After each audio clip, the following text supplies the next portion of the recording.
नमस्कार। मैं इंद्रजीत यादव, सहायक आचार्य हिंदी,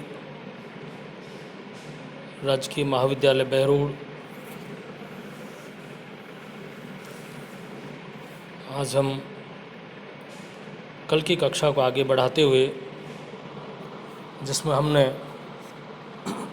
प्रगतिवाद की विशेषताओं पर परिचर्चा आरंभ की थी, उस पर चर्चा करेंगे।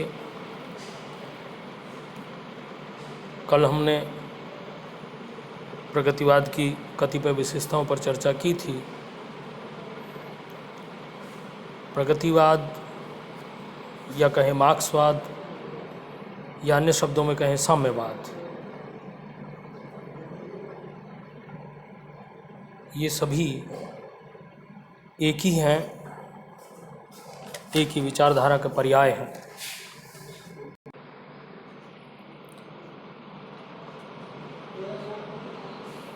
नेक्स्ट विशेषता है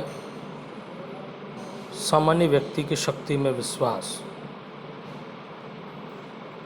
विदित है, पूर्व कक्षा में हमने बात की थी कि मार्क्सवाद पूरे समाज को दो वर्गों में बांटकर देखता है, शोषक वर्ग और शोषित वर्ग। शोषक वर्ग को समाप्त कर देना चाहता है। मार्क्सवाद खूनी क्रांति का हामी है। वह एक खूनी क्रांति चाहता है, जिस खूनी क्रांति में समाज का जो शोषक वर्ग है वो ध्वस्त हो जाएगा, उसका पूंजीवादी व्यवस्था समाप्त हो जाएगी और साम्यवाद की प्रतिष्ठा होगी। इस साम्यवाद की प्रतिष्ठा को करने में सबसे महत्वपूर्ण जो रोल होगा वो आम आदमी का होगा, सामान्य व्यक्ति का होगा, शोषित वर्ग का होगा। वो निम्न वर्ग की ताकत में उसे भरोसा है कि एक दिन ऐसा आएगा कि निम्न वर्ग अपनी पूरी ताकत के साथ उच्च वर्ग की सत्ता को धराशायी कर देगा, जमींदोज कर देगा। आम आदमी की ताकत में भरोसा करते हुए प्रगतिवादी साहित्यकार कहता है, उसकी ताकत के प्रति विश्वास व्यक्त करते हुए कहता है कि हुक्कारों से महलों की नींव उखड़ जाती, सांसों के बल से ताज हवा में हिलता है। हुक्कारों से महलों की नींव उखड़ जाती, सांसों के बल से ताज हवा में हिलता है। जनता की रोके राह समय में ताव कहाँ, जनता की रोके राह समय में ताव कहाँ, वह जिधर चाहती काल उधर ही मुड़ता है।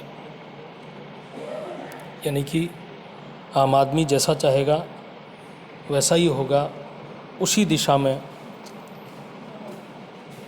विकास होगा या विनाश होगा जिस दिशा को आम आदमी निर्धारित करेगा। नेक्स्ट विशेषता राष्ट्रीयता। चूँकि इस समय राष्ट्रीय पटल पर राष्ट्रीय आंदोलन चल रहा है, स्वतंत्रता आंदोलन चल रहा है, तो राष्ट्रीय भावनाओं की अभिव्यक्ति भी पंत, केदारनाथ अग्रवाल, नागार्जुन, शिवमंगल सिंह सुमन, त्रिलोचन, इन सभी की कविताओं में देखने को मिलती है। इनका धरती प्रेम निम्न शब्दों में देखा जा सकता है। शील कवि के निम्न शब्दों में देख सकते हैं, देश हमारा धरती अपनी हमधरती के लाल, नया संसार बसाएंगे, नया इंसान बनाएंगे।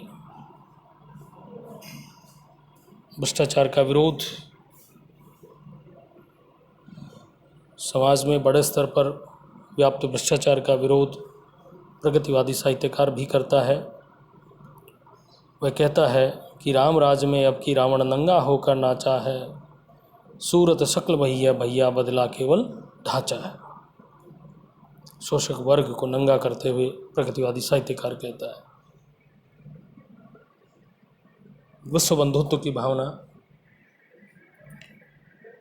पूर्व में भी हमने बात की है, या दूसरा जो टॉपिक है मानवता के पक्षधर, दोनों का मतलब एक ही है प्राकांतर से, कि प्रगतिवादी साहित्यकार एक ऐसे समाज की स्थापना करना चाहता है जहाँ सभी समान हों, किसी में कोई अंतर नहीं हो, कोई छोटा नहीं हो, कोई बड़ा नहीं हो,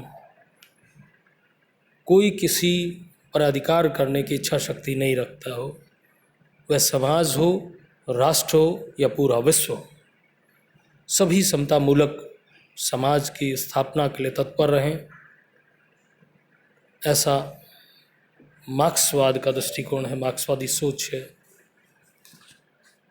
तो यहाँ ये लोग विश्व बंधुत्व की भावना या मानव मूल्यों के पक्षधर हैं। प्रकृति चित्रण प्रगतिवादियों की सौंदर्य दृष्टि मार्क्सवादी सौंदर्य चेतना से अनुप्राणित है, इसलिए उनका जो सौंदर्य बोध है वो भी छायावादी भावुकता से अलग है। उनको एक छोटा सा गांव केसर की क्यारी सा लगता है। उनको खेत की मेड़ पर बच्चे को सुलाकर काम करती हुई स्त्री का सौंदर्य ज़्यादा प्रभावित करता है, न कि किसी प्रासाद में बैठी किसी रानी या साम्राज्ञी का। ये गांव की प्रकृति के पक्षधर रहे हैं। मुक्तक काव्य में मुक्त छंद की प्रधानता। प्रगतिवादी साहित्यकार महाकाव्य प्रबंध काव्य लिखने की ओर अग्रसर नहीं हुआ, उसने मुक्तक काव्य लिखे हैं और वो भी मुक्त छंद में। धन्यवाद।